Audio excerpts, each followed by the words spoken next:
Hi ma'am, நான் ஐஸ்வர்யா. உங்கள் ப்ரொஃபஷனில் இவ்வளோ பிஸியாக இருந்துட்டு எப்படி மேம் ஒர்க்கையும் பர்சனல் லைஃப்பையும் மேனேஜ் பண்ணுறீங்க? அதை பற்றி கொஞ்சம் சொல்ல முடியுமா? நிறைய பேர் சொல்லுவாங்கங்க.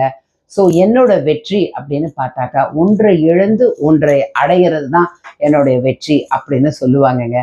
பட் அதை நான் அக்செப்ட் பண்ணிக்கவே மாட்டேங்க.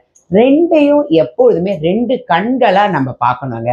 பர்சனல் லைஃப்பையும் ப்ரொஃபஷனல் லைஃப்பையும் ஈக்குவலாக பேலன்ஸ்டு பண்ணி சக்ஸஸ் பண்ணுறது தான் ரியல் சக்ஸஸ் அப்படின்னு நான் சொல்லுவேங்க. நான் எப்பொழுதுமே பார்த்தீங்கன்னா வீட்டில் பணிவாயிரு, ஆஃபீஸ் அப்படின்னு வந்துட்டா ஒர்க்கில் துணிவாயிரு, அந்த ஃபார்முலாவை தான் நான் ஃபாலோ பண்ணுவேங்க.